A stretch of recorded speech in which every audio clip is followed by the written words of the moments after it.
굶주린 마을을 위해 신성한 사과를 훔친 동자승은 그것이 가장 따뜻한 공양이라 말했습니다.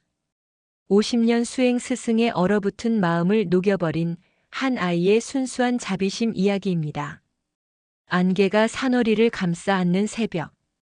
세상의 모든 소리가 잠든 그 고요 속에서 청운사의 낡은 범종 소리만이 묵직하게 공기를 가르며 잠든 산짐승들을 깨웠다. 깊고 장엄한 그 울림은 이곳이 속세와 얼마만큼 떨어져 있는지를 가늠케 하는 유일한 척도였다. 청운사는 천년의 세월을 버텨온 고찰이었다. 기둥의 붉은 칠은 세월의 비바람에 발해어 속살을 드러냈고 대웅전의 거대한 석가모니불은 자비로운 미소 대신 무표정한 침묵으로 수행자들을 굽어보고 있었다. 이 청운사의 규율은 사찰의 역사만큼이나 엄격하고 서늘했다. 그리고 그 규율의 중심에는 주지 스님 해원이 있었다. 해원은 젊은 시절 깨달음을 향한 열망 하나로 속세를 등진 구도자였다. 그의 눈빛은 겨울 새벽의 얼음장처럼 차가웠고 그의 걸음걸이는 한치의 흐트러짐도 없었다. 그에게 있어 불법은 곧 규율이었고 규율은 곧 깨달음으로 가는 유일한 길이었다. 흐트러짐은 곧 번뇌의 시작이다. 너희가 공양간에서 쌀 한 토를 흘리는 것은 그 쌀을 지은 농부의 피땀을 짓밟는 것이며 부처님의 자비를 외면하는 것이다. 그의 목소리는 높낮이가 없었으나 그 안에 담긴 서슬은 어린 동자승들의 등줄기를 서늘하게 만들기에 충분했다. 해원에게 자비란 정해진 규율을 완벽하게 따름으로써 비로소 완성되는 것이었다. 감정에 휩쓸리는 것은 하수의 미혹일 뿐이었다. 이 엄격한 청운사에 그 서늘한 규율과는 어울리지 않는 아이가 하나 있었다. 동자승 명진. 10살배기 명진은 고아가 되어 절에 맡겨졌다. 작은 체구에 깡마른 몸, 유난히 크고 맑은 눈을 가진 아이였다. 다른 동자승들이 해원의 호통에 바짝 얼어붙을 때도 명진은 그저 묵묵히 자신의 일을 할 뿐이었다. 겁이 없는 것이 아니었다. 그는 그저 다른 것을 보고 있었다. 명진은 유독 말이 없었다. 대신 그는 보는 아이였다. 그는 대웅전 앞마당을 쓸다가도 가냘픈 들꽃 한 송이가 돌 틈에서 피어나는 것을 한참이나 쪼그리고 앉아 바라보곤 했다. 그는 공양간에서 채소를 다듬다가도 창밖으로 날아가는 새들의 군무에 넋을 잃었다. 해원은 그런 명진을 탐탁지 않게 여겼다. 명진아, 내 눈은 왜 항상 바깥을 향하느냐? 깨달음은 내 안에 있거늘. 당장 눈을 감고 화두에 집중하거라. 명진은 그저 고개를 조아릴 뿐 대답이 없었다. 그의 맑은 눈은 해원의 엄격한 얼굴 대신 해원의 어깨 너머로 보이는 푸른 하늘을 담고 있었다. 청운사 대웅전 앞마당에는 절의 역사와 함께한 거대한 사과나무 한 그루가 있었다. 사람들은 그 나무를 불신목이라 불렀다. 부처님의 마음을 닮은 나무라는 뜻이었다. 가뭄이 들어도 장마가 져도 이 나무는 단 한 해도 거르지 않고 탐스러운 사과를 주렁주렁 매달았다. 그 붉은 사과는 청운사 스님들의 중요한 공양거리이자 가을 산사의 상징이었다. 해원은 이 불신목을 특히나 아꼈다. 그는 매일 아침 이 나무 아래서 경전을 읽었고 혹여가지 하나라도 부러질세라 정성을 다해 돌보았다. 이 나무는 해원에게 완벽한 규율과 자비의 상징이었다. 정해진 때에 정해진 만큼의 과실을 아낌없이 내어주는 자연의 섭리. 그것이 해원이 이해하는 불법이었다. 그리고 그해 여름. 불신목은 유난히 많은 과실을 매달았다. 붉은 보석처럼 빛나는 사과들이 가지가 휘어지도록 열렸다. 명진은 돛돌에 앉아 그 사과나무를 하염없이 바라보았다. 그의 맑은 눈동자에 탐스러운 사과들이 가득 들어찼다. 해원은 경전을 읽다 말고 그런 명진을 물끄러미 바라보았다. 저 아이 필시 저 과실을 탐하는 게로구나. 식탐 또한 다스려야 할 번뇌일진데. 해원은 작게 혀를 차며 다시 경전으로 눈을 돌렸다. 그는 몰랐다. 명진의 눈에 담긴 것이 식탐이 아니라 아주 다른 종류의 상념이라는 것을. 청운사가 속세와 단절된 고요의 섬이었다면 산 아래 마을은 고통받는 현실의 바다였다. 그해 지독한 가뭄이 온 땅을 핥히었다. 봄부터 시작된 가뭄은 여름이 깊어지도록 단 한 방울의 비도 허락하지 않았다. 논바닥은 거북이 등처럼 갈라졌고 애써 심은 곡식들은 노랗게 타들어가며 먼지가 되었다. 처음에는 그저 힘든 해라고 생각했다. 하지만 시간이 흐르며 그것은 절망이 되었다. 마을 사람들의 얼굴에서 웃음기가 사라졌다. 아이들의 울음소리가 잦아들었고 그 자리에는 기운 없는 신음만이 남았다. 창고는 바닥을 드러냈고 산에서 나는 나물조차 말라비틀어졌다. 어느 날 혜원은 명진에게 심부름을 시켰다. 겨울을 나기 위한 약재를 미리 구해두기 위해 산 아래 마을의 약재상에게 목록을 전하라는 것이었다. 혜원은 늘 다른 스님을 보냈지만 그날따라 명진의 흐트러진 마음을 다잡기 위해 속세의 고통을 직접 보게 할 요량이었다. 명진아, 산 아래 마을에 다녀오너라. 가서 내가 본 것을 마음에 담아두되 물들지는 말거라. 그것이 수행이다. 명진은 작은 목소리로 알겠습니다. 답하고는 지게를 짊어지고 산을 내려갔다. 산길을 내려갈수록 청운사의 서늘한 공기는 사라지고 뜨겁고 메마른 흙먼지가 숨을 막히게 했다. 마을은 죽은 듯 고요했다. 문을 연 가게는 거의 없었고 약재상 역시 문을 닫은 지 오래였다. 명진은 당황했지만 이내 발길을 돌려 마을 안쪽으로 향했다. 그에게는 따로 가야 할 곳이 있었다. 그곳은 명진이 절에 오기 전 잠시 몸을 의탁했던 순덕 할머니의 집이었다. 할머니, 계세요? 삐걱거리는 살인문을 열고 들어서자 툇마루에 뼈만 앙상하게 남은 노파가 힘없이 누워있다가 천천히 고개를 들었다. 명진을 알아본 할머니의 갈라진 입술 사이로 반가움과 놀라움이 동시에 새어나왔다. 아이고, 우리 강아지. 아니, 스님이네. 여긴 어쩐 일로. 주지 스님 심부름으로 약재상에 왔다가. 할머니 뵙고 싶어서요. 명진은 지게를 내려놓고 할머니 곁에 다가앉았다. 할머니의 손은 마른 나뭇가지처럼 거칠었고 열기에 들떠 있었다. 할머니, 진지는 드셨어요? 순덕 할머니는 대답 대신 희미하게 웃으며 고개를 저었다. 먹을 게 있어야.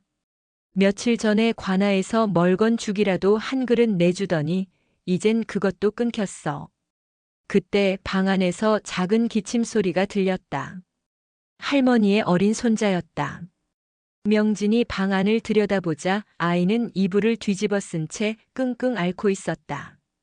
아이 역시 굶주림에 지쳐 뺨이 홀쭉하게 들어가 있었다. 손주 녀석이 먹지를 못하니 기운이 없어서 물이라도 먹이려는데 물도 이제 곧 마를 판이야. 명진의 가슴이 쿵 하고 내려앉았다. 청운사에서는 삼시세끼 따뜻한 밥과 국이 나왔다. 가끔은 간식으로 떡도 나왔다. 자신은 그것을 당연하게 먹었다. 명진은 아무 말도 할 수 없었다. 그는 자신이 가진 것이 아무것도 없음을 깨달았다. 잠시 망설이던 그는 자신이 마시기 위해 가져온 물통을 할머니에게 내밀었다. 할머니, 이거라도. 아이 주세요. 할머니는 극구 사양했지만 명진은 물통을 툇마루에 놓고 황급히 일어섰다. 스님 심부름이 남아서 이만 가보겠습니다. 아이고 스님. 스님. 할머니의 목소리를 뒤로 하고 도망치듯 마을을 빠져나오는 명진의 두 눈에는 자신도 모르게 뜨거운 눈물이 고였다. 산길을 다시 오르는 명진의 발걸음은 천근만근 무거웠다. 청운사의 서늘한 공기가 다시 느껴졌지만 그것은 더 이상 평온함이 아니었다. 그것은 산 아래의 고통을 외면하는 냉정함처럼 느껴졌다. 그의 머릿속에는 굶주린 아이의 퀭한 눈과 물 한 모금에도 감격하던 할머니의 주름진 손이 떠나지 않았다. 절에 돌아온 명진은 완전히 다른 아이가 되어 있었다. 그는 말이 없는 아이에서 아예 침묵하는 아이가 되었다. 대웅전 마당을 쓰는 그의 빗자루질은 기계적이었고 경전을 읽는 그의 목소리는 공허하게 울렸다. 저녁 공양 시간. 오늘의 반찬은 산에서 캔 향긋한 버섯 무침과 갓 지은 쌀밥이었다. 혜원은 평소와 다름없이 엄격한 목소리로 공양개송을 읊었다. 이 음식이 어디서 왔는고? 내 덕행으로 받기 부끄럽네. 명진은 밥그릇을 내려다보았다. 하얀 쌀밥이 마치 돌멩이처럼 느껴졌다. 며칠째 아무것도 먹지 못했다는 순덕 할머니의 목소리가 귓가에 맴돌았다. 그는 수저를 들지 못했다. 명진아. 혜원의 낮고 서늘한 목소리가 공양간을 울렸다. 왜 수저를 들지 않느냐? 공양 시간 또한 수행의 일부임을 잊었느냐? 명진은 천천히 고개를 들었다. 그의 맑은 눈동자가 혜원을 똑바로 향했다. 그 눈에는 두려움이나 반항이 아니었다. 오직 깊은 슬픔과 알 수 없는 의문만이 담겨 있었다. 스님, 여쭙고 싶은 것이 있습니다. 혜원은 미간을 살짝 찌푸렸다. 공양 중의 사담은 엄격히 금지되어 있었다. 공양 후에 듣겠다. 지금 여쭙고 싶습니다. 주변의 스님들이 모두 숨을 죽였다. 혜원의 얼음장 같은 눈빛에 감히 맞서는 동자승은 명진이 처음이었다. 혜원은 잠시 명진을 노려보다가 이내 수저를 내려놓았다. 무엇이냐? 스님, 산 아래 마을이 굶고 있습니다. 아이들이 밥을 못 먹어 죽어가고 있습니다. 혜원의 표정에는 변화가 없었다. 알고 있다. 예. 그것이 중생이 짊어진 업이고 윤회의 고통이다. 명진아. 내가 마을에 다녀오더니 필시 그들의 고통에 물들었구나. 물든 것이 아닙니다. 그들은 배가 고픕니다. 명진의 목소리가 자신도 모르게 높아졌다. 그래서 어찌하겠다는 것이냐? 혜원의 목소리는 여전히 차가웠다. 절의 창고를 열어야 합니다. 쌀을 나누어 주어야 합니다. 그 말에 공양간에 있던 모든 스님들이 경악했다. 청운사의 식량은 스님들이 겨울을 나기 위한 최소한의 것이었다. 그것을 나눈다는 것은 스님들 또한 굶주림을 각오해야 한다는 뜻이었다. 혜원이 차갑게 웃었다. 어리석은 소리. 중생의 고통은 밑 빠진 독과 같아 우리가 가진 것을 다 쏟아부어도 채울 수 없는 것이다. 우리의 역할은 그들이 고통에서 벗어날 길을 보여주는 것이지 그들의 끼니를 책임지는 것이 아니다. 하지만 스님, 길을 알기 전에 죽게 생겼습니다. 명진아. 혜원의 목소리에 처음으로 노기가 실렸다. 너는 지금 자비를 말하는 것이 아니라 미혹에 빠져 감정에 휩쓸리는 것이다. 당장 내 자리로 돌아가 공양을 마치고 오늘 밤은 대웅전에서 참회하며 내 번뇌를 다스리거라. 명진은 입술을 깨물었다. 밥그릇에서 올라오는 따뜻한 김이 마치 굶주린 아이의 숨결처럼 느껴져 가슴이 미어졌다.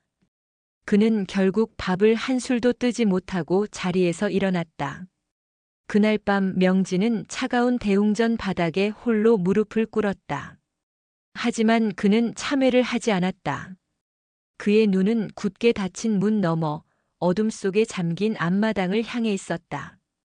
그리고 그 어둠 속에서 낮에 보았던 불신목의 붉은 사과들이 달빛을 받아 유난히 선명하게 빛나고 있었다. 가지가 휘어지도록 매달린 그 풍요로운 과실들. 부처님의 마음을 닮은 나무. 명진의 머릿속에 그 탐스러운 사과와 굶주린 아이의 퀭한 눈이 겹쳐졌다. 번뇌는 사라지지 않았다. 오히려 거대한 불길이 되어 그의 작은 가슴 속에서 타오르기 시작했다. 명진의 돌발 행동은 청운사의 작은 파문을 일으켰다. 동자승들은 감히 주지 스님의 뜻을 거스른 명진을 멀리하기 시작했다. 그들은 혜원의 규율을 두려워했고 명진의 미혹이 자신들에게 옮을까봐 겁을 냈다. 특히 모범적인 수행으로 혜원의 신임을 받던 상좌 범민이 노골적으로 명진을 비난했다. 명진, 너는 아직도 속세의 정을 끊지 못했구나. 주지 스님의 깊은 뜻도 모르고 감히 공양간에서 소란을 피우다니. 너의 그릇된 자비심이 수행 대중 전체를 흐리게 하고 있다. 범민은 규율이 곧 진리라고 믿는 작은 혜원이었다. 명진은 아무런 대꾸도 하지 않았다. 그는 그저 묵묵히 마당을 쓸고 물을 깃고 경전을 읽었다. 하지만 그의 시선은 자꾸만 한 곳에 머물렀다. 바로 불신목이었다. 사과나무는 명진에게 거대한 화두가 되었다. 저것은 누구를 위한 과실인가? 수행자인 우리만을 위한 것인가? 굶주린 이들을 외면하면서 먹는 저 사과가 과연 깨달음에 도움이 되는가? 명진의 고뇌를 유일하게 알아주는 이가 있었다. 공양간을 책임지는 늙은 스님 도일이었다. 도일 스님은 젊은 시절 큰 병을 앓은 뒤로 한쪽 다리를 절었지만 그 마음만은 누구보다 따뜻했다. 도일은 어느 날 홀로 나무 아래 앉아 있는 명진에게 다가와 찐 감자 하나를 건넸다. 명진아, 밥도 제대로 못 먹는 것 같아서. 명진은 고개를 숙인 채 감자를 받아들었다. 스님, 저는 모르겠습니다. 무엇이 옳은 것인지 모르겠습니다. 도일은 명진의 옆에 조용히 앉아 명진이 바라보는 사과나무를 함께 바라보았다. 혜원 스님은 규율을 통해 더 큰 자비를 이루려 하시는 분이지. 그분은 한 사람을 구하는 것보다 만인을 구할 법을 지키는 것이 더 중요하다고 믿으신다. 하지만 법이 사람을 죽게 내버려 둔다면 그게 무슨 소용입니까? 도일은 명진의 머리를 천천히 쓰다듬었다. 어려운 질문이구나. 나 같은 늙은이가 답을 줄 수는 없지. 도일은 잠시 하늘을 바라보다가 낮은 목소리로 말했다. 하지만 명진아, 부처님은 경전 속에만 계신 것이 아니란다. 내가 산 아래에서 만난 그 굶주린 아이의 눈 속에도 부처님은 계시지. 명진의 눈이 크게 뜨였다. 그는 도일 스님을 바라보았다. 때로는 가장 큰 규율을 지키기 위해 가장 작은 규율을 깨야 할 때도 있는 법이다. 도일은 그 말만 남기고 절뚝이며 공양간으로 돌아갔다. 명진은 손에 든 감자를 가만히 내려다보았다. 따뜻한 온기가 손바닥을 통해 가슴까지 전해지는 듯 했다. 작은 규율을 깨야 할 때, 명진은 다시 사과나무를 올려다보았다. 이제 저 붉은 과실들은 단순한 과일이 아니었다. 그것은 시험대였다. 부처님이 명진에게 던진 가장 무거운 화두였다. 그날 이후 명진은 매일 밤 대웅전에서 참회를 하면서도 낮에는 몰래 산 아래 마을로 내려가는 새끼를 살폈다. 그의 작은 머릿속에서 누구도 상상하지 못할 거대한 계획이 무르익고 있었다. 며칠 뒤 절에 땔감을 대는 마을 사람이 위태로운 걸음으로 산문을 들어섰다. 그는 가뭄으로 인해 땔감도 구하기 어렵다며 평소의 절반도 안 되는 지게를 내려놓고는 그 자리에 주저앉았다. 명진이 급히 달려가 물을 떠다 주었다. 나무꾼은 허겁지겁 물을 마시더니 명진을 붙잡고 가쁜 숨을 몰아쉬며 말했다.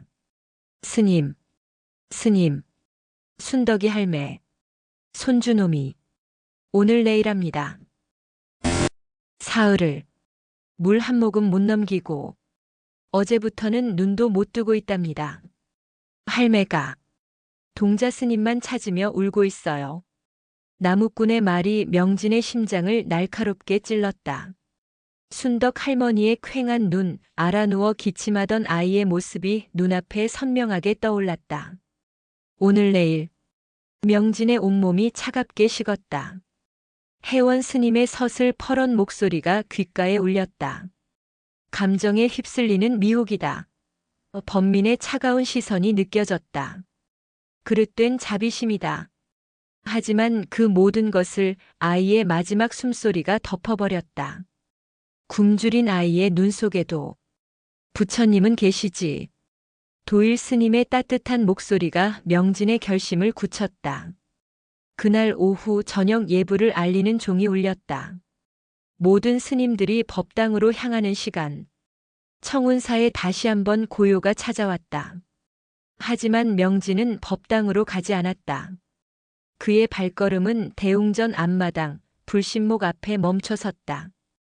여름의 끝자락 해가 뉘엿뉘엿 지며 사과나무를 황금빛으로 물들이고 있었다. 붉은 사과들은 마치 부처님의 심장이 뛰는 것처럼 찬란하게 빛났다. 명진은 나무 아래 섰다. 너무 높았다. 그의 작은 키로는 가장 아래에 달린 사과에도 손이 닿지 않았다. 나무에 오르려 해보았지만 굵은 기둥은 미끄럽기만 했다. 시간이 없었다. 아이가 죽어가고 있었다. 명진의 눈에 눈물이 고였다. 그는 두 손을 모아 사과나무를 향해 그리고 그 뒤에 대웅전을 향해 깊이 절을 했다. 부처님, 용서하십시오. 하지만 부처님이 이곳에 계시다면 제 뜻을 아시겠지요. 명진은 몸을 돌렸다. 그리고 마당 한쪽에 깔린 자갈밭으로 걸어갔다. 그는 잠시 망설이다가 이내 자신의 손에 꼭 맞는 모나지 않은 돌멩이 하나를 집어들었다. 차가운 돌의 감촉이 그의 떨리는 손바닥을 파고들었다. 그는 다시 사과나무를 향해 섰다. 저 높은 곳에 달린 붉고 탐스러운 생명의 열매를 향해. 법당 안에서 스님들의 엄숙한 독경 소리가 흘러나왔다. 명진은 눈을 감았다가 떴다. 그의 맑은 눈에는 더 이상 망설임이 없었다. 오직 굶주린 아이를 살려야 한다는 그 하나의 간절한 마음만이 불타고 있었다. 명진은 돌을 쥔 작은 손을 뒤로 힘껏 젖혔다. 고요했다. 청운사의 저녁은 마치 시간이 멈춘 듯한 적막감 속에 잠겨 있었다. 오직 법당 안에서 흘러나오는 수십 명의 스님들이 한 목소리로 의는 반야심경 독경 소리만이 묵직하게 가라앉은 공기를 흔들었다. 명진은 불신목 아래 서 있었다. 그의 작은 손에 들린 돌멩이는 이상하게도 그의 체온을 받아들이지 않고 서늘하기만 했다. 손이 가늘게 떨려왔다. 심장이 귓가에서 쿵쿵 울렸다. 관세음보살, 관세음보살. 법당 안의 소리는 엄숙했다. 그 소리는 혜원 스님의 서늘한 규율 그 자체였다. 저 소리를 거스르는 것은 곧 천년 고찰의 규율을, 주지 스님의 가르침을, 어쩌면 부처님의 법을 정면으로 거스르는 것일지도 몰랐다. 나는 지금 죄를 짓는 것이다. 명진의 눈에 다시 눈물이 고였다. 하지만 순간 굶주린 아이의 퀭한 눈이 떠올랐다.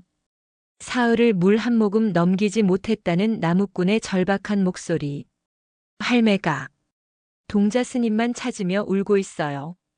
부처님, 굶주린 아이의 눈 속에도 부처님이 계시다고 하셨습니다. 도일 스님의 따뜻한 목소리가 명진의 떨림을 멈추게 했다. 명진은 눈을 감았다. 그리고 숨을 깊게 들이마셨다. 다시 눈을 떴을 때 그의 맑은 눈동자에는 더 이상 망설임이 없었다. 그는 돌을 쥔 손을 어깨 뒤로 힘껏 젖혔다.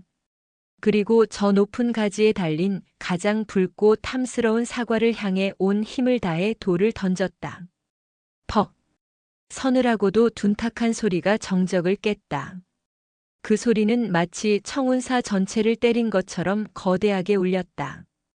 법당 안에서 흘러나오던 독경 소리가 순간 아주 미세하게 흔들렸다. 돌에 맞은 사과는 잠시 가지에 매달려 흔들리다가 투둑하는 소리와 함께 풀밭 위로 떨어졌다.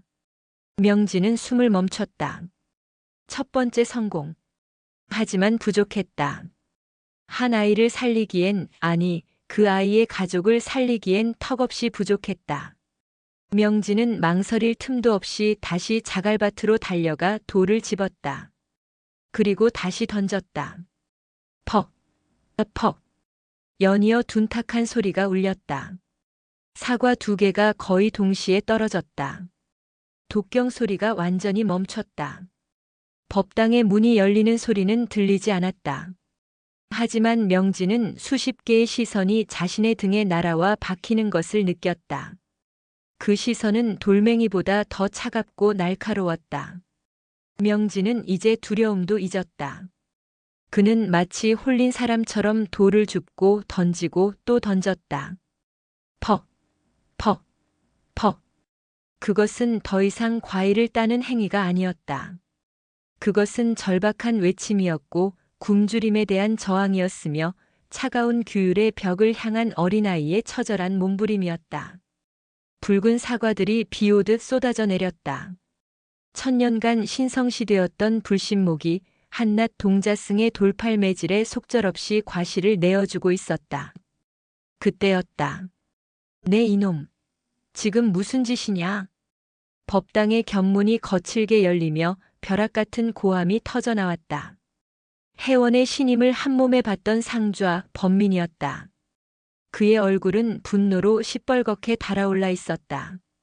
저 신성한 불신목에 감히 돌을 던져.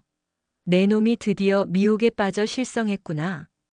범민이 명진을 향해 달려들었다. 하지만 명진은 멈추지 않았다. 그는 마지막 돌을 던져 가장 큰 사과를 떨어뜨린 뒤 미리 준비해 두었던 거친 마대 자루를 펼쳤다. 그리고 땅에 떨어진 사과들을 미친 듯이 쓸어 담기 시작했다. 하나라도 놓칠세라 흙이 묻는 것도 아랑곳하지 않고 터진 사과조차 소중하게 자루에 넣었다. 이놈이 감히 스님의 명을 거역해. 범민이 달려들어 명진의 어깨를 거칠게 잡아챘다. 명진의 작은 몸이 맥없이 나가떨어졌다. 사과 몇 알이 자루 밖으로 굴러나왔다. 멈추지 마십시오. 명진이 눈을 치켜뜨며 소리쳤다. 그 작은 몸에서 나온 소리라고는 믿기지 않을 만큼 절박한 외침이었다. 이것을 가져가야 합니다. 지금 당장. 명진은 범민의 손을 뿌리치고 다시 사과를 주워 담았다. 범민은 이 완강한 저항에 당황했다. 규율을 어긴 동자승이 되레 큰 소리를 치는 이 상황을 도무지 이해할 수 없었다. 범민이 명진의 멱살을 잡으려던 그 순간 멈추어라. 세상의 모든 소리를 얼어붙게 하는 낮고 서늘한 목소리가 그들 뒤에서 울렸다. 명진과 범민 2사람의 몸이 동시에 굳었다. 주지 스님 해원이었다. 해원은 법당에서 나오는 것이 아니었다. 그는 이미 모든 것을 지켜보고 있었다. 해원은 저녁 예불 전 잠시 산책을 나왔다가 이 믿을 수 없는 광경을 목격한 것이다. 그는 대웅전 기둥 그늘에 서서 자신의 눈앞에서 벌어지는 일을 처음부터 끝까지 지켜보고 있었다. 명진이 첫 번째 돌을 던졌을 때 해원은 자신의 눈을 의심했다. 명진이 2번째, 3번째 돌을 던졌을 때 그의 심장은 차갑게 식어내렸다. 저 아이가 자신이 미혹에 빠졌다고 꾸짖었던 저 어린 동자승이 감히 천년 고찰의 상징이자 부처님의 자비를 상징하는 저 불신목에 돌을 던졌다. 그것은 단순한 규율 위반이 아니었다. 해원에게 그것은 파괴였고 반역이었으며 청운사의 정신을 정면으로 짓밟는 신성 모독이었다. 해원의 얼굴은 창백하게 질려 있었으나 그 2 눈은 분노로 이글거렸다. 그는 천천히 마당을 가로질러 명진의 앞으로 걸어왔다. 그의 발걸음 소리 사각하는 승복 스치는 소리가 사과나무 아래에 선 모두의 숨을 멎게 했다. 범민은 황급히 물러나 해원의 뒤에 섰다. 주지 스님. 이놈이. 해원은 손을 들어 범민의 말을 막았다. 해원의 시선은 명진이 아닌 땅에 나뒹구는 붉은 사과들과 상처 입은 불신목의 가지에 머물러 있었다. 뭐 하는 짓이냐? 목소리는 낮았지만 그 안에 담긴 분노는 산 전체를 울릴 듯했다. 명진은 사과가 가득 담긴 자루를 끌어안은 채 공포로 떨리는 몸을 애써 가누었다. 그는 고개를 들고 혜원을 마주 보았다. 스님, 내 놈이. 혜원의 목소리가 드디어 터져 나왔다. 그것은 호통을 넘어선 절규에 가까운 외침이었다. 내 놈이 감히 식탐에 눈이 멀어 부처님의 성물을 훔친단 말이더냐. 내가 너의 그릇된 미혹을 꾸짖었거늘 기어이 도둑질까지 한단 말이냐. 혜원의 눈에는 사과 자루를 끌어안은 명진의 모습이 자신의 탐욕을 채우기 위해 절의 규율을 무너뜨린 파괴승의 모습으로밖에 보이지 않았다. 며칠 전 공양간에서 쌀을 나누자던 말조차 이 도둑질을 위한 교활한 명분 쌓기처럼 느껴졌다. 그때 법당에서 나온 모든 스님들이 그들 주위를 둘러쌌다. 모두가 경악과 비난이 뒤섞인 눈으로 작은 동자승과 그가 훔친 사과 자루를 내려다보고 있었다. 명진은 사방에서 날아오는 차가운 시선에 온몸이 얼어붙는 것 같았다. 하지만 그는 자루를 놓지 않았다. 그는 이를 악물었다. 지금 이 자루를 놓으면 아이는 죽는다. 명진은 떨리는 목소리로 하지만 또렷하게 외쳤다. 훔친 것이 아닙니다. 무엇이라? 이것은 훔친 것이 아닙니다. 명진은 자루를 앞으로 내밀며 눈물이 범벅이 된 얼굴로 혜원을 올려다보았다. 이것은 부처님이 만들어주신 소중한 양식입니다. 혜원은 명진의 이 뻔뻔한 변명에 기가 막혀 말을 잇지 못했다. 명진의 절규가 이어졌다. 스님, 산 아래 아이가 죽어가고 있습니다. 이 소중한 양식으로 굶고 있는 사람들에게 나누어 줄 것입니다. 순간 혜원의 호흡이 멈췄다. 그의 분노로 가득 찼던 눈동자가 명진의 눈물 어린 진심과 정면으로 부딪혔다. 굶고 있는 사람들에게 나누어 줄 것이다. 그 말은 혜원이 전혀 예상하지 못했던 대답이었다. 식탐이나 반항심이 아니었다. 그저 굶주린 이를 살리겠다는 너무나도 단순하고도 무모한 자비심이었다. 정적이 흘렀다. 산사의 저녁을 채우던 것은 이제 아무것도 없었다. 바람 소리도 스님들의 숨소리도 들리지 않았다.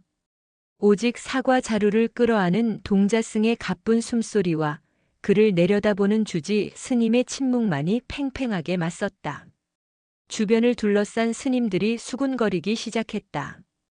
굶주린 이들이라는 말에 몇몇은 동요하는 빛을 보였고 범민을 비롯한 원칙주의자들은 그럴듯한 변명이라며 더욱 차가운 시선을 보냈다. 혜원의 마음속에서는 거대한 폭풍이 몰아치고 있었다. 그는 자신의 귀를 의심했다. 나누어 줄 것이다. 혜원이 평생을 지켜온 것은 규율이었다. 엄격한 규율을 지키고 스스로를 단련해야만 비로소 더 큰 자비를 실천할 수 있다고 믿었다. 감정에 휩쓸리는 것은 수행자의 가장 큰 적이라 여겼다. 그래서 그는 명진의 쌀을 나누자는 제안을 미혹이라 일축했다. 그런데 지금 이 어린 동자승은 혜원이 평생을 추구해온 자비를 가장 무모하고 가장 규율에 어긋나는 방식으로 하지만 가장 직접적인 방식으로 실천하려 하고 있었다. 혜원은 혼란스러웠다. 저것이 자비인가? 아니면 규율을 무너뜨리는 방종인가? 그의 엄격한 이성이 속삭였다. 이유가 어찌 되었든 신성한 나무에 돌을 던지고 절의 재물을 훔친 것은 용서받을 수 없는 죄다. 여기서 무너지면 청운사의 천년 규율이 무너진다. 혜원은 다시 차가운 주지의 얼굴로 돌아왔다. 그는 명진의 진심을 애써 외면했다. 변명이다. 스님, 굶주린 이를 돕는다는 핑계로 너의 도둑질과 신성 모독을 정당화하지 마라. 혜원의 목소리는 얼음장처럼 차가웠다. 그는 명진의 행동을 진심으로 받아들이는 순간 자신이 평생 지켜온 모든 것이 흔들릴까봐 두려웠다. 진정한 자비는 그런 식으로 이루어지는 것이 아니다. 너는 지금 너의 감정에 취해 더 큰 법을 어기고 있는 것이다. 혜원은 명진에게서 사과 자루를 빼앗으려 손을 뻗었다. 바로 그 순간이었다. 주지 스님.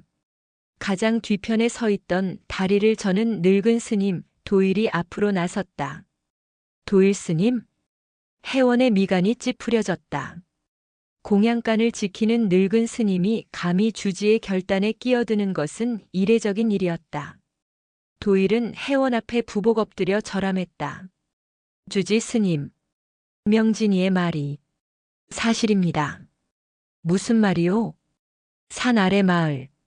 순덕이 할미의 손주가 오늘 밤을 넘기기 어렵다고 합니다. 도일은 아까 땔감을 지고 왔던 나무꾼에게 들은 이야기를 그리고 자신이 명진에게 몰래 감자를 주며 나누었던 대화를 모두 털어놓았다. 명진이는 며칠 전 산 아래를 다녀온 이후로 밥 한 술 제대로 넘기지 못했습니다. 굶주린 이들의 고통을 제 고통으로 삼고 있었습니다. 도일은 고개를 들어 눈물로 얼룩진 혜원을 바라보았다. 스님, 저 아이는 식탐이나 미혹에 빠진 것이 아닙니다. 저 아이는 그저 살리려고 한 것입니다. 굶주린 이의 눈 속에서 부처를 본 것입니다. 굶주린 이의 눈 속에서 부처를 본 것이다. 그 말은 혜원의 가장 깊은 곳을 내리치는 거대한 죽비 소리와도 같았다. 혜원의 몸이 크게 휘청거렸다. 그는 다시 명진을 바라보았다.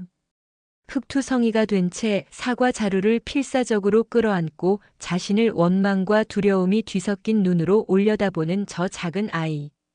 혜원은 평생을 경전 속에서 부처를 찾았다. 완벽한 규율 속에서 깨달음을 구했다. 하지만 지금 부처는 경전 속에 있지 않았다. 부처는 규율을 어기면서까지 굶주린 생명을 살리려 했던 저 어린 동자승의 맑은 눈 속에 그리고 그가 훔친 붉은 사과 속에 있었다. 자신은 법을 지킨다며 사람을 보지 못했다. 규율이라는 껍데기에 갇혀 고통받는 중생의 신음을 외면했다. 반면 저 어린아이는 규율을 깨트리면서까지 사람을 살리려 했다. 무엇이 진정한 자비인가? 무엇이 진정한 불법인가? 아! 혜원의 입에서 긴 탄식이 흘러나왔다. 그의 서슬 펄어턴 눈빛이 흔들리기 시작했다. 평생을 지탱해온 견고한 성벽이 무너져 내리고 있었다.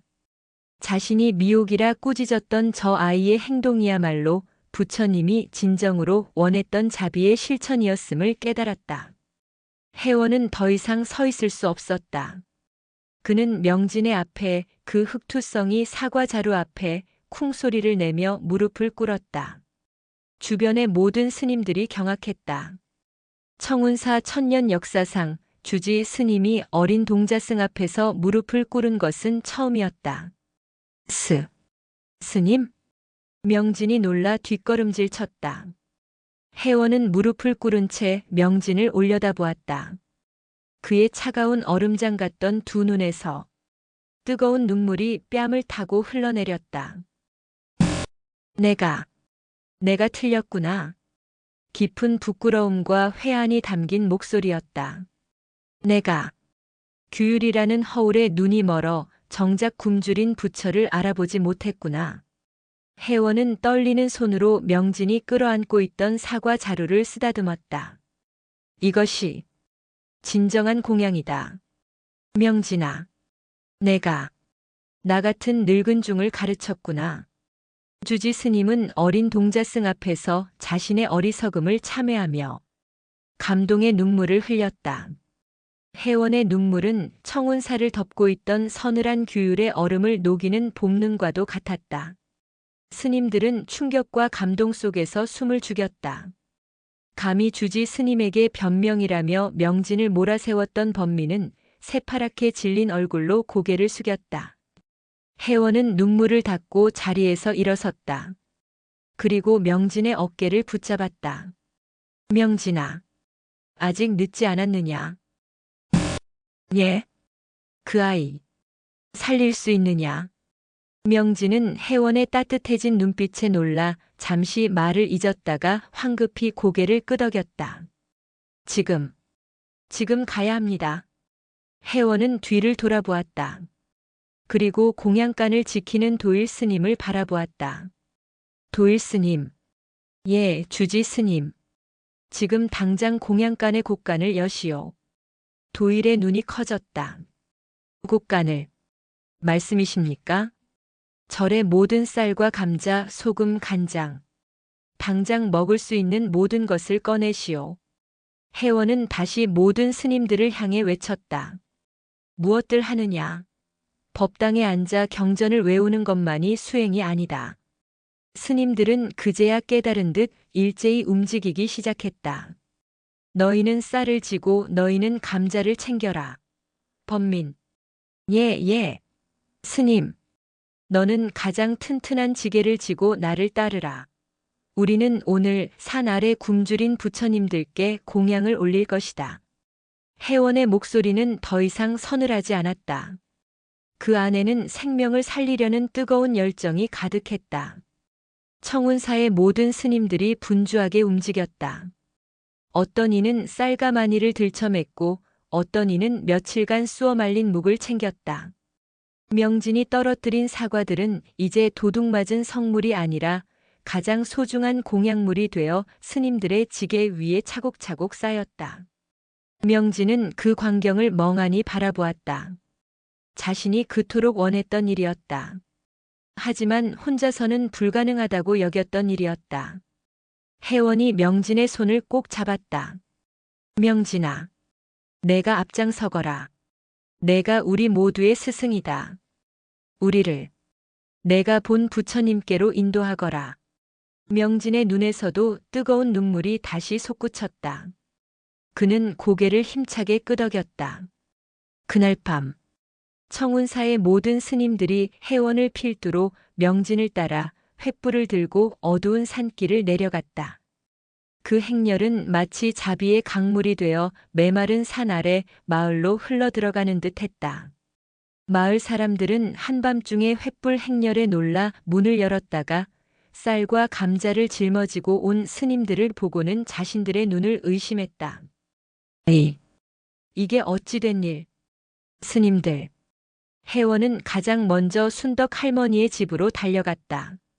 순덕 할머니의 작은 흙집에는 이미 죽음의 그림자가 짙게 드리워져 있었다. 아이고, 아이고, 내 새끼. 할머니는 기력이 다해 꺼져가는 손자의 손을 붙잡고 잦아드는 숨소리에 맞춰 오열하고 있었다. 아이의 얼굴은 밀랍처럼 하얗게 변해 있었다. 할머니. 명진이 사과 자루를 든 채 방 안으로 뛰어들었다. 스님. 우리 강아지. 이제 틀렸어. 우리 손주. 이제 가려나 봐. 할머니는 명진을 보고는 실성한 듯 울부짖었다. 혜원이 뒤따라 방으로 들어섰다. 그는 횃불로 아이의 얼굴을 비추어 보았다. 숨이 거의 멎어 있었다. 시간이 없었다. 명진아, 사과. 명진은 급히 자루에서 가장 잘 익은 사과를 꺼냈다. 하지만 아이는 이미 무언가를 씹을 힘조차 남아있지 않았다. 명진은 망설이지 않았다. 그는 자신의 입으로 사과를 씹었다. 어린아이에게 먹이듯 자신의 입으로 사과를 잘게 씹어즙을 냈다. 그리고 그 즙을 손가락에 묻혀 아이의 바짝 마른 입술에 조심스럽게 흘려 넣었다. 제발. 삼켜. 제발. 스님들과 할머니가 숨을 죽이고 지켜보았다. 사과즙이 아이의 입술을 적시고 목구멍으로 넘어갔다. 아이의 미간이 아주 미세하게 떨렸다. 그리고 닫혀있던 아이의 눈꺼풀이 파르르 떨리더니 가느다란 실눈을 떴다. 살았다. 눈을 떴다. 도일 스님이 끓여온 미음을 급히 떠먹였다. 아이는 본능적으로 미음을 받아 삼키기 시작했다. 아주 조금씩이었지만 그것은 분명한 생명의 신호였다. 순덕 할머니는 그 자리에 주저앉아 통곡했다. 그것은 절망의 울음이 아닌 기적을 목격한 감사의 눈물이었다. 혜원은 그 광경을 벽에 기댄 채 조용히 바라보았다. 그의 눈에는 명진의 흙 묻은 손가락과 그 손가락 끝에서 생명을 이어받는 아이의 모습이 그 어떤 불경의 구절보다도 거룩하게 보였다. 살아있는 생명을 구하는 것. 혜원은 자신이 평생을 바쳐 찾던 깨달음이 바로 이 어둡고 누추한 방 안에 있음을 알았다. 그날 밤 청운사의 스님들은 절에서 가져온 모든 양식을 산 아래 마을 사람들에게 나누어 주었다. 마을 광장에는 모닥불이 피어올랐고 10여 년 만에 처음으로 마을 전체에 밥 짓는 연기가 피어올랐다. 굶주림에 지쳐 신음하던 사람들은 스님들이 나누어준 따뜻한 죽 한 그릇에 감격의 눈물을 흘렸다. 혜원은 더 이상 엄격한 주지 스님이 아니었다. 그는 손수 죽을 푸며 노인들의 손을 잡았고 아이들의 머리를 쓰다듬었다. 스님들 역시 경전 속의 부처가 아닌 눈앞에 굶주린 이웃 속에서 살아있는 부처를 만났다. 명진은 되살아난 아이의 곁에서 아이가 사과를 갉아먹는 모습을 보며 행복하게 웃고 있었다. 그 작은 동자승의 규율을 어긴 용기 있는 행동 하나가 엄격한 규율의 벽을 무너뜨리고 혜원 스님에게 진정한 깨달음을 주었으며 죽어가던 마을 전체를 살려낸 것이다. 청운사의 불신목은 그날 비로소 그 이름의 진정한 의미를 찾았다. 칠흑 같은 어둠을 밀어내고 동쪽 산마루가 희미한 푸른 빛으로 물들기 시작할 무렵이었다. 산 아래 마을의 모든 것을 쏟아내고 돌아오는 청운사 스님들의 행렬은 지독한 피로감에 젖어 있었다. 타다 남은 횃불의 잔해에서는 매캐한 연기 냄새가 피어올랐고 짊어진 지게는 쌀 한 톨 남아있지 않아 가벼웠지만 그 가벼움이 오히려 어깨를 짓누르는 듯한 기묘한 중압감이 있었다. 스님들의 승복은 밤이슬과 땀으로 축축했고 거친 산길을 밤새 오르내린 다리는 천근만근 무거웠다. 하지만 그들의 눈빛만은 그 어떤 새벽 예불 때보다도 맑고 뜨겁게 빛나고 있었다. 평생을 법당 안에서 자비를 읊고 중생 구제를 외웠다. 그것은 늘 저 멀리 있는 이상향이었고 경전 속에 박제된 글자였다. 그러나 바로 어젯밤 그들은 굶주림에 꺼져가던 아이의 눈에서 죽 한 그릇에 오열하던 노인의 주름진 손에서 그토록 찾아 헤매던 살아있는 부처를 만났다. 그들의 수행은 더 이상 목탁 소리와 경전 암송에 갇혀 있지 않았다. 그들의 수행은 이제 땀 냄새와 흙먼지 그리고 누군가의 눈물이 뒤섞인 현실이 되었다. 행렬의 가장 앞에서 주지 스님 혜원은 굳게 입을 다문 채 걷고 있었다. 그의 서늘하던 눈빛은 온데간데 없었고 깊은 사색과 따스한 온기만이 그 자리를 채우고 있었다. 그는 평생을 지켜온 자신의 규율이라는 성이 무너져 내린 그 폐허 위에서 역설적이게도 가장 완전한 평화를 느끼고 있었다. 그는 자신의 50년 수행이 어쩌면 이 하룻밤의 파괴보다도 못했을지 모른다는 통렬한 자기 반성에 휩싸였다. 그는 더 이상 차가운 염주알을 굴리지 않았다. 대신 산 아래에서 잡았던 거친 손의 감촉, 기력을 되찾은 아이의 미약하지만 따뜻했던 숨결을 기억하려 애썼다. 그의 손을 작은 동자승 명진이 꼭 잡고 있었다. 명진은 이미 기진맥진하여 거의 혜원에게 매달리다시피 걷고 있었지만 그 입가에는 뿌듯한 미소가 떠나지 않았다. 자신 때문에 벌어진 일, 자신 때문에 스님들이 고생하는 것 같아 두려웠지만 살아난 아이의 얼굴과 혜원 스님의 따뜻해진 손의 온기가 그 모든 두려움을 밀어내고 있었다. 가장 괴로운 영혼은 범민이었다. 그는 행렬의 가장 뒤에서 일부러 몇 걸음 거리를 둔 채 그림자처럼 따르고 있었다. 그는 혜원의 가장 충실한 제자였고 규율의 가장 날카로운 칼이었다. 그는 명진을 미혹에 빠진 자라며 가장 혹독하게 비난하고 힐난했다. 그러나 어젯밤 그는 자신이 맹신했던 그 칼이 무고한 생명을 베어버릴 뻔했음을 목도했다. 자신이 정이라 믿었던 규율이 사실은 생명을 외면하는 가장 잔인한 폭력이 될 수도 있음을 깨달았다. 혜원 스님이 명진 앞에서 무릎을 꿇으며 흘리던 그 통안의 눈물은 혜원을 향한 것이 아니라 바로 자신 범민을 향한 죽비 소리처럼 들렸다.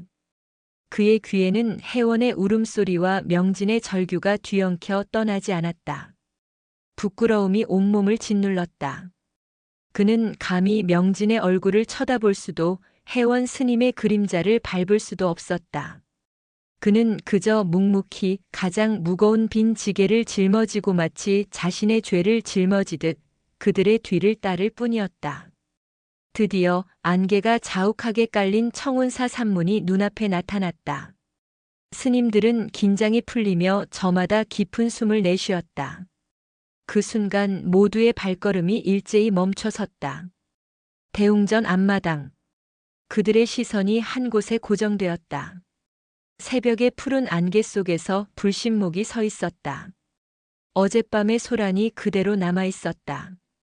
꺾인 가지는 앙상한 팔처럼 허공을 향해 있었고 그 주변으로는 명진이 던졌던 돌멩이들과 지시겨진 붉은 사과의 흔적들이 어지럽게 흩어져 있었다. 그것은 그들 모두의 죄이자 동시에 구원이었던 사건의 현장이었다. 산 아래에서의 감동과 환희는 잠시 잊히고 절의 가장 신성한 나무를 훼손했다는 사실이 다시금 무겁게 다가왔다. 몇몇 스님들은 차마 똑바로 보지 못하고 고개를 숙였다. 혜원 스님이 다시 노여워하지 않을까 두려운 마음이 고개를 들었다. 혜원이 명진의 손을 놓고 천천히 나무 앞으로 걸어갔다. 그는 마당 한가운데에 떨어진 돌멩이 하나를 집어들었다. 명진의 작은 손에 쥐어졌던 바로 그 돌이었다. 혜원은 돌을 가만히 들여다보았다. 차갑고 모나고 아무런 감정도 없는 돌덩어리. 그러나 이 돌이 50년 묵은 자신의 교만을 깨뜨렸다. 혜원은 부러진 가지의 거친 단면을 마치 상처 입은 아이를 어루만지듯 젖은 손으로 부드럽게 쓸어주었다. 그리고 천천히 스님들을 돌아보았다. 그의 목소리는 지극히 평온했으나 그 어떤 사자후보다도 장엄하게 마당을 울렸다. 어젯밤 우리는 법당의 금빛 불상이 아닌 산 아래 흙먼지 속에서 진짜 부처를 배웠소. 그는 손에 쥔 돌멩이를 들어보였다. 이 돌멩이는 파괴의 증거가 아니오. 이것은 신성 모독의 흉기가 아니오. 혜원의 눈이 명진을 향해 따뜻하게 웃었다. 이것은 천년간 잠들어 있던 청운사의 심장을 깨우고 굳어있던 우리의 어리석은 마음을 깨트린 관세음 보살의 가장 우렁찬 죽비 소리였소. 그는 다시 나무를 바라보았다. 청운사의 역사는 천년이라 하나. 어쩌면 어제 저녁 명진이 이 돌을 들었던 그 순간이야말로 이 절이 진정으로 깨달음의 문을 연 첫날일지도 모르겠소. 그 말에 모든 스님들은 자신들이 단지 양식을 나눈 것이 아니라 사찰의 역사를 새로 쓰는 거대한 전환점의 한복판에 서 있음을 전율처럼 직감했다. 상처 입은 불신목은 청운사 대중에게 던져진 새로운 화두였다. 다음 날 아침 스님들은 부러진 가지와 어지러운 마당을 앞에 두고 어찌할 바를 몰랐다. 이 나무는 절의 상징이었다. 그런데 그 상징에 이토록 선명한 파괴의 흔적이 남았다. 가장 연장자였던 노스님 해림이 조심스럽게 입을 열었다. 그는 혜원의 스승뻘 되는 원로로 평생 규율과 전통을 중시해온 인물이었다. 주지 스님, 어젯밤의 일은 실로 감동적이었습니다. 허나 이 나무는 천년을 이어온 절의 얼굴입니다. 이토록 흉한 상처를 그대로 두는 것은 절의 위신을 무너뜨리는 일이 될까 저어됩니다. 부러진 가지는 잘라내고 상처는 흙으로 덮어가리는 것이 옳지 않겠습니까? 그의 말에는 명진의 행동이 옳았음을 인정하면서도 그 방식이 남긴 상처와 흉터를 감추고 싶어하는 전통의 목소리가 담겨 있었다. 몇몇 스님들도 고개를 끄덕였다. 아무리 뜻이 좋았다 한들 겉으로 드러난 훼손은 보기 좋지 않다는 것이었다. 혜원은 말없이 그들의 말을 듣고 있었다. 그때였다. 아닙니다. 범민이 대중 앞으로 불쑥 나섰다. 그의 얼굴은 밤새 뜬 눈으로 지새운 듯 창백했고 목소리는 죄책감으로 떨리고 있었다. 그 상처는 가려서는 안 됩니다. 모두의 시선이 범민에게 쏠렸다. 규율의 화신이었던 그의 입에서 나온 말이기에 충격은 더 컸다. 범민은 혜원 앞에 무릎을 꿇고 머리를 조아렸다. 주지 스님, 저 나무의 상처는 명진의 잘못이 아닙니다. 저 상처는 바로 저의 잘못입니다. 굶주린 이를 외면하고 자비를 구하는 이의 입을 막고 규율이라는 칼로 동료를 배려했던 저의 어리석음이 만든 상처입니다. 그는 울먹이며 말을 이었다. 제가 저 나무를 돌보게 해주십시오. 명진을 꾸짖고 스님의 깊은 뜻을 헤아리지 못했던 저의 교만한 마음을 저 나무의 상처를 돌보며 평생토록 참회하겠습니다. 자르지도 가리지도 않겠습니다. 저 상처를 매일 보며 저의 죄를 잊지 않겠습니다. 범민은 자신의 오만을 공개적으로 참회하며 나무를 돌보는 고된 일을 자처했다. 혜원은 범민의 변화를 깊고 자비로운 눈으로 바라보았다. 그는 범민을 일으켜 세웠다. 범민아, 그것은 속죄가 아니다. 예? 그것은 속죄가 아니라 우리가 나아가야 할 길을 밝히는 기록이다. 혜원은 모든 스님들을 불신목 아래로 다시 불러 모았다. 그는 땅에 떨어진 붉은 사과 하나를 주었다. 돌에 맞아 한쪽이 뭉개졌지만 여전히 달콤한 향기를 풍기고 있었다. 이 상처를 보라. 혜원이 부러진 가지를 가리켰다. 해림 노스님의 말씀처럼 이것은 흉터다. 하지만 이것은 수치가 아니다. 이것은 청운사가 수백 년간 중생의 고통을 외면했던 어리석음의 흔적이며 동시에 그 어리석음의 껍질을 깨고 진정한 자비를 실천한 용기의 증표다. 혜원은 범민에게 엄숙하게 명했다. 가지를 잘라내지 마라. 꺾인 채로 두되 썩지 않도록 정성을 다해 보살피거라. 짚을 감고 흙을 이겨 발라 이 나무가 겪은 거룩한 아픔을 우리가 매일 아침 저녁으로 기억해야 한다. 그는 명진을 불렀다. 명진아, 내가 던졌던 돌들을 하나도 빠짐없이 모두 모아오너라.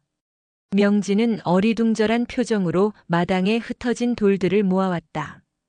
10대 개쯤 되는 크고 작은 돌멩이들이었다. 혜원은 그 돌들을 받아들었다. 그리고 불신목의 가장 굵은 뿌리, 상처 입은 가지가 뻗어나간 바로 그 아래에 정성스럽게 쌓아 올리기 시작했다. 스님들은 숨죽여 그 광경을 지켜보았다. 혜원은 첫 번째 돌을 놓고 명진에게 두 번째 돌을 놓게 했다. 그리고 범민에게 세 번째 돌을 놓게 했다. 한때는 흉기였고 한때는 미혹이었으며 한때는 죄였던 것들이 이제 세 사람의 손을 거쳐 새로운 의미로 쌓여가고 있었다. 작은 돌탑이 완성되자 혜원이 선언했다. 이 돌들은 이 나무를 해한 흉물이 아니다. 이것은 굶주린 생명을 살리기 위해 가장 순수하고 절박한 마음이 선택한 자비의 방편이었다. 앞으로 청운사의 모든 수행자들은 매일 아침 이 자비의 돌탑을 보며 스스로에게 물어야 할 것이다. 혜원의 목소리가 낮고 힘있게 울렸다. 나는 오늘 경전 속에 갇힌 죽은 부처를 따를 것인가, 아니면 고통받는 중생 속에 살아있는 부처를 위해 기꺼이 뛰돌을 들 것인가. 스님들은 숙연해졌다. 불신목은 이제 완벽한 규율의 상징이 아니었다.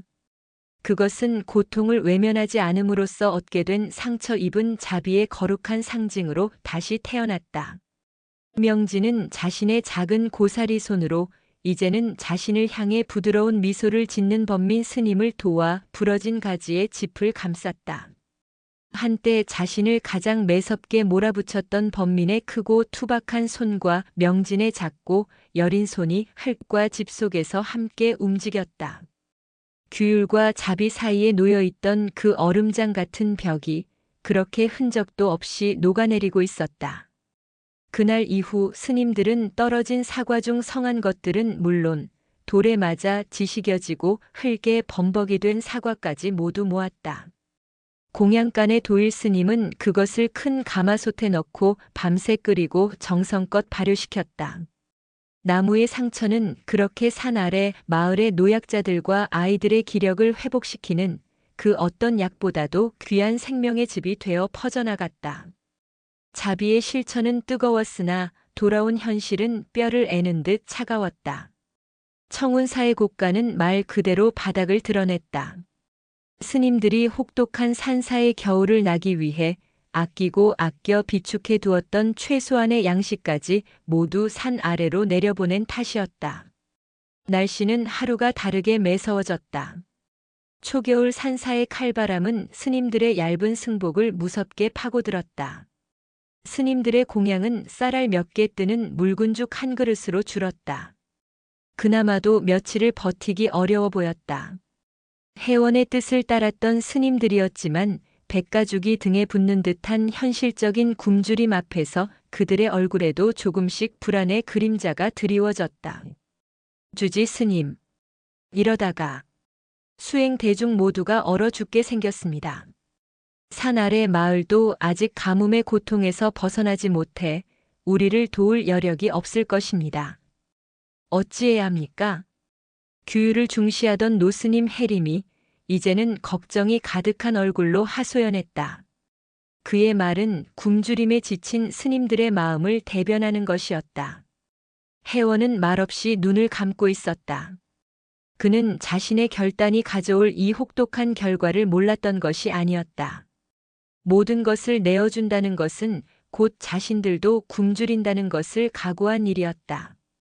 해림 스님, 굶주림 또한 우리가 기꺼이 감당해야 할 수행의 일부요.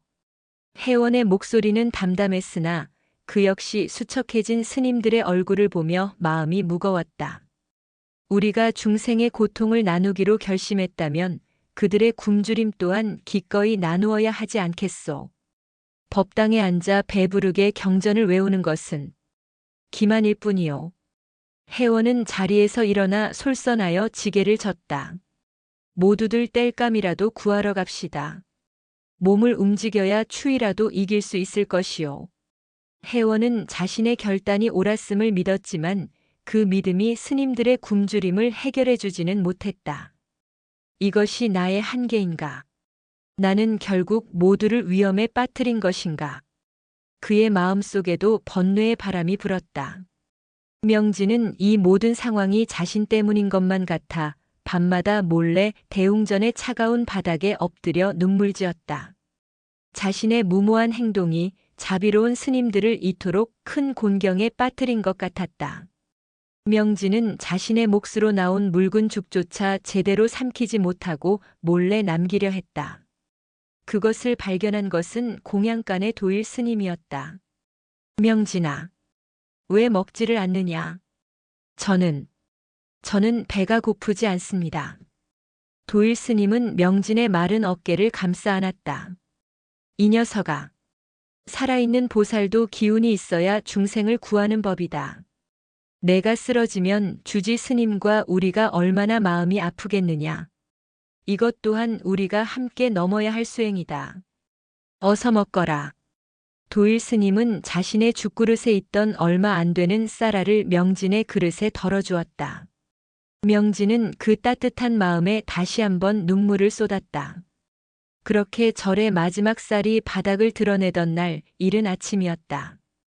그들은 이제 산에서 캔 칡뿌리와 소나무 껍질로 연명해야 할 처지였다.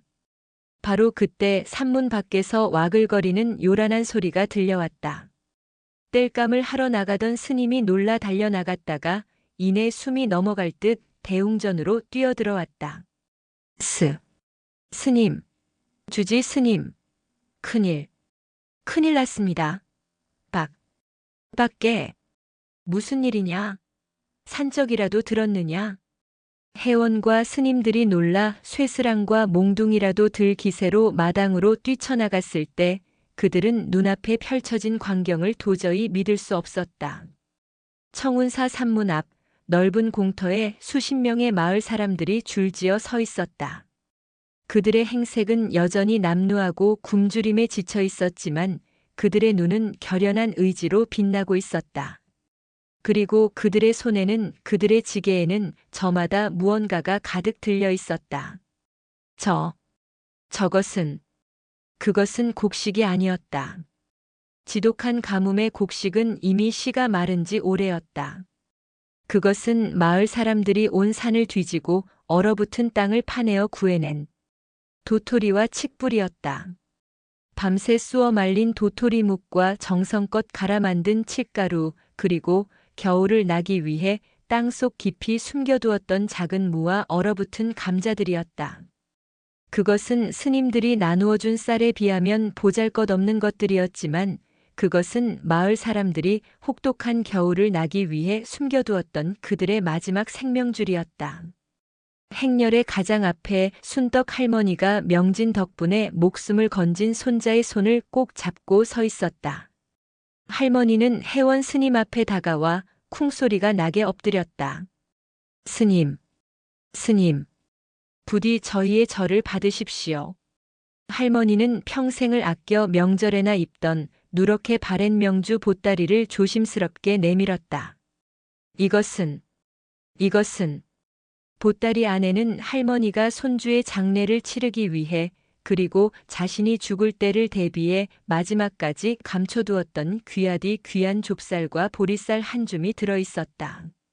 스님들 덕분에 우리 손주놈이 살았습니다. 죽었던 목숨이 살아 돌아왔습니다. 스님들이 쌀을 주시지 않았다면 우리는 어차피 이 겨울을 넘기지 못하고 다 죽었을 목숨이었습니다. 할머니는 눈물을 흘리며 해원의 발치에 매달렸다. 스님들이 우리를 살렸는데 어찌 스님들을 굶주리게 하겠습니까? 스님들이 저희에게 생명을 주셨습니다. 보잘것없지만 부디 이것이라도 받아주십시오. 이것은 저희의 목숨입니다. 뒤에 있던 마을 사람들도 일제히 엎드렸다. 받아주십시오, 스님. 저희가 굶어 죽는 한이 있더라도 부처님의 법을 실천하시는 스님들을 굶게 할 수는 없습니다. 해원과 스님들은 그 자리에 얼어붙었다. 그들은 중생을 구제하러 갔다고 생각했다. 자신들이 가진 것을 내어주었다고 생각했다. 하지만 지금 그들은 자신들이 구제했다고 생각한 바로 그 중생들에게 구제받고 있었다.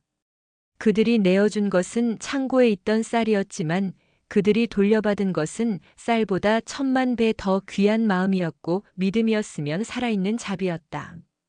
빈 곳간은 그렇게 세상 그 무엇으로도 채울 수 없는 가장 따뜻하고 거룩한 마음으로 채워지고 있었다.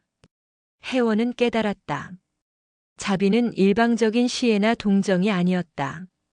그것은 함께 살고자 하는 마음이었고 돌고 도는 생명의 순환 그 자체였다.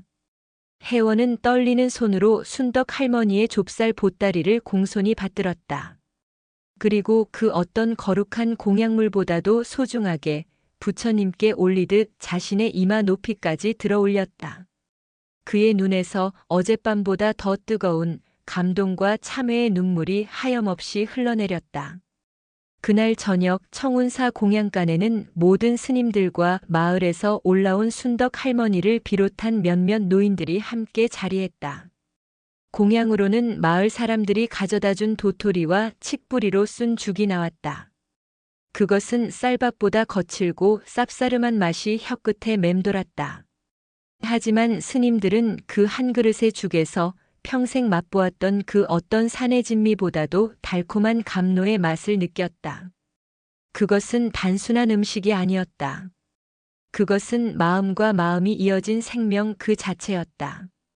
스님들은 난생 처음으로 밥 한 그릇의 진정한 의미, 공양개송에 담긴 이 음식이 어디서 왔는고라는 구절의 무게를 온몸으로 깨닫고 있었다. 모두가 말없이 경건하게 죽그릇을 비웠다.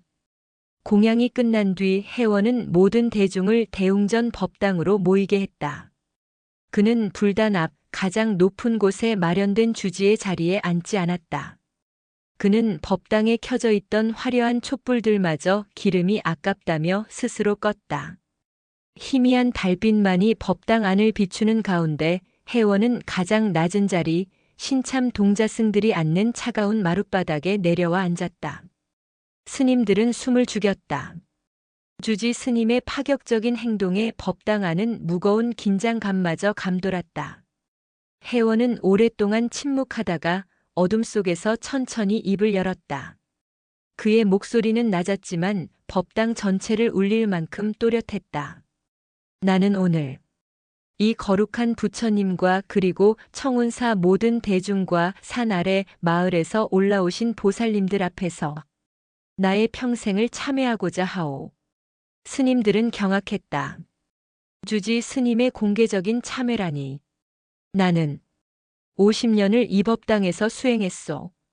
나는 내가 부처님의 법을 가장 잘 따르며 청운사의 규율을 쇠보다 단단하게 지키는 가장 엄격하고 올곧은 수행자라 자부했소. 그의 목소리가 낮게 떨리기 시작했다. 나는 규율이라는 이름의 거대한 성을 쌓고 그 안에 스스로를 가두었소. 그리고 그 성벽의 높이가 나의 깨달음의 높이인 줄 착각하며 살았소. 나는 성벽을 지키는데 급급한 나머지 성 밖에서 굶주리고 얼어 죽어가고 고통받는 이들의 처절한 신음소리를 단 한 번도 진심으로 듣지 못했소. 혜원은 고개를 깊이 숙였다.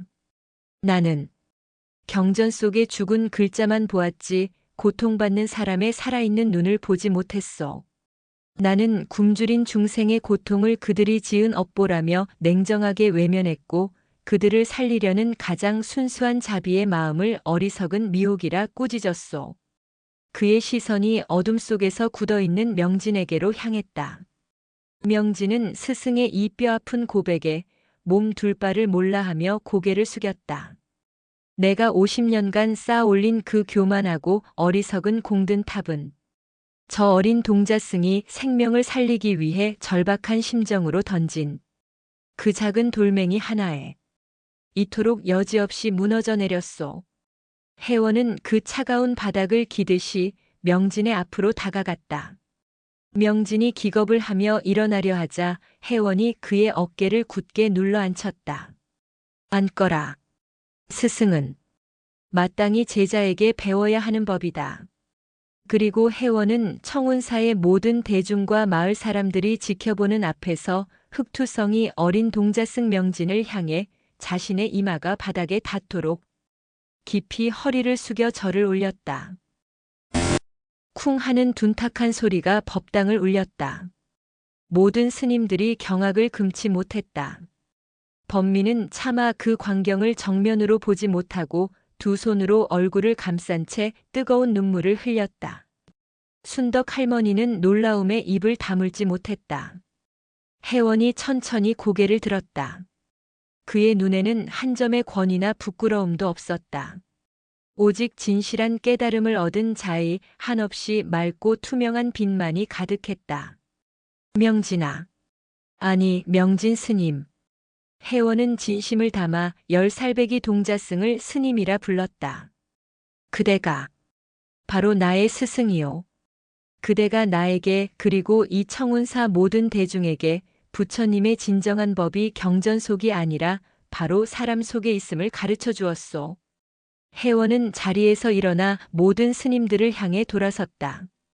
진정한 깨달음은 배부른 법당 안에 고고하게 갇혀 있는 것이 아니었소. 그것은 가장 낮은 곳, 가장 춥고 가장 고통받는 이의 절박한 신음 속에 그들과 함께 아파하며 기꺼이 손을 내미는 그 마음 속에 있었소. 혜원은 자신의 목소리에 모든 힘을 실어 선언했다. 오늘부로 청운사의 천년 규율을 새로 정하겠소. 스님들은 긴장된 얼굴로 혜원을 바라보았다. 청운사의 첫 번째 규율은 불살생이나 불망어가 아니오. 그 모든 것을 뛰어넘는 대규율이요. 청운사의 첫 번째 규율은 그 어떤 규율도 살아있는 생명의 고통을 외면하는 변명이 될 수 없다는 것이요. 그것은 청운사 천년 역사를 뒤바꾸는 얼어붙은 교리를 깨고 살아있는 자비를 선포하는 위대한 선언이었다. 혜원은 명진의 어깨를 잡고 일으켜 세웠다. 그대는 사과나무에 돌을 던진 것이 아니다. 그대는 천년간 규율 속에 굳게 닫혀있던 우리 모두의 마음에 돌을 던져 그 안에 잠자고 있던 불심, 부처의 마음을 깨워낸 것이다. 법당 안은 촛불 하나 없었지만 그 어떤 때보다도 밝은 깨달음의 빛으로 가득 찼다. 명진의 작은 용기, 그 순수한 자비심이 완고했던 스승을 변화시키고 차가웠던 천년 고차를 가장 따뜻한 생명의 도량으로 바꾸어 놓은 거룩한 순간이었다. 혹독한 겨울은 길고도 잔인했다. 청운사의 곳간을 채웠던 것은 쌀이 아니라 마을 사람들이 얼어붙은 땅을 파내어 가져온 칡뿌리와 도토리 가루였다. 스님들은 그것으로 멀건 죽을 쑤어 먹으며 굶주림이라는 화두를 몸소 참선했다. 굶주림은 더 이상 경전 속의 글자가 아니라 살을 애는 고통이자 실존적인 수행이었다. 산 아래 마을 역시 스님들이 나누어준 양식과 사과즙으로 겨우 연명하며 서로가 서로의 생명을 의지하는 기나긴 밤을 견뎌내고 있었다. 절과 마을은 더 이상 분리되지 않았다. 스님들은 매일 산을 내려가 노인들이 땔감을 할 수 있도록 도왔고 마을 사람들은 며칠에 한 번씩이라도 절에 스님들을 위해 맑은 샘물을 길어 올렸다. 그들은 서로의 굶주림을 바라보며 서로의 존재를 확인하며 가장 혹독한 겨울을 함께 통과하고 있었다. 혜원은 더 이상 법당에 안주하지 않았다. 그는 늙은 몸을 이끌고 스님들과 함께 눈밭을 헤치며 칡을 캤다. 그의 손은 평생 잡아온 염주알 대신 거친 칡뿌리로 인해 상처투성이 가죽처럼 변해갔다. 하지만 그의 눈은 그 50년 수행의 그 어느 때보다도 맑고 깊었다. 그리고 마침내 얼어붙었던 대지를 녹이는 봄이 찾아왔다. 기적은 겨울을 견뎌낸 모든 생명에게 주어지는 신의 답장과도 같았다. 가뭄으로 메말랐던 하늘에서 마침내 단비가 내리기 시작했다. 그것은 억수 같은 폭우가 아니었다. 겨우내 얼어붙었던 땅을 달래듯 사흘 밤낮으로 부드럽고 촉촉하게 내리는 자비의 비였다. 논바닥이 물을 머금었고 마른 가지 끝에서 새순이 돋아났다. 청운사와 산 아래 마을 사람들은 마치 하나의 생명체처럼 그 비를 맞으며 함께 울고 함께 웃었다. 청운사의 아침 풍경은 완전히 달라졌다. 이른 새벽 예불이 끝나면 스님들은 더 이상 법당에 앉아 좌선에 들지 않았다. 혜원의 새로운 규율, 살아있는 생명의 고통을 외면하지 말라는 가르침 아래 그들의 수행은 움직임이 되었다. 범민은 지게의 경전 대신 씨앗을 짊어지고 산을 내려갔다. 그는 마을 사람들과 함께 황무지를 개간하며 밭을 일구었다. 한때 규율의 칼을 휘둘렀던 그의 손은 이제 쟁기를 잡고 생명의 터전을 일구는 굳은 살로 가득 찼다. 그는 땀 흘려 일하는 중간중간 굶주림으로 배움을 놓쳤던 마을 아이들을 모아 나무 그늘 아래서 글을 가르쳤다. 이 글자는 사람 인자다. 두 사람이 서로 기대어 서 있는 모습이지. 부처님의 가르침도 이와 같다. 우리는 결코 혼자 설 수 없는 존재다. 그의 목소리는 더 이상 차갑지 않았다. 명진은 순덕 할머니의 손자 이제는 기력을 되찾아 깡총거리며 절을 드나드는 사느니와 함께 절의 뒤뜰을 가꾸었다. 그들은 그 험난했던 겨울 지식여졌던 사과에서 받아낸 씨앗을 땅에 심었다. 명진 스님, 여기서도 사과가 열려요? 그럼 이 작은 씨앗 안에 그 큰 사과나무가 전부 들어있는 거란다. 명진은 흙을 덮으며 자신의 작은 행동이 만들어낸 이 거대한 변화를 묵묵히 바라보았다. 그리고 모두의 시선은 봄이 완연해진 대웅전 앞마당의 불신목으로 향했다. 나무는 살아남았다. 아니, 그 어느 해보다 왕성한 생명력으로 푸른 잎을 틔워냈다. 혜원이 명진과 함께 쌓아 올린 자비의 돌탑은 이제 청운사를 찾는 모든 이들이 기도를 올리는 새로운 성지가 되어 있었다. 하지만 모두가 걱정하는 것은 하나였다. 명진의 돌에 맞아 꺾이고 범민이 집과 흙으로 정성껏 동여매었던 바로 그 상처 입은 가지. 다른 가지들은 일제히 희고 고운 사과꽃을 터뜨리며 봄을 맞이했지만 유독 그 가지만은 죽은 듯 침묵을 지키고 있었다. 꺾인 부분은 흉터처럼 검게 변해 있었고 스님들은 저 가지가 결국 겨울을 넘기지 못하고 고사한 것이라 생각하며 안타까워했다.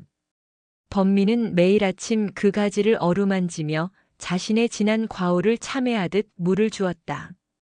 그러던 어느 날 늦봄의 햇살이 유난히 따뜻하던 오후였다. 대웅전에서 경전을 읽던 회원의 귀에 명진의 다급한 외침이 들려왔다. 스님, 주지 스님, 범민 스님, 빨리 나와보세요. 꽃이 피었어요. 회원과 스님들이 법당 문을 박차고 마당으로 달려나왔다. 그리고 그들은 눈앞의 광경을 믿을 수 없다는 듯 그 자리에 얼어붙었다.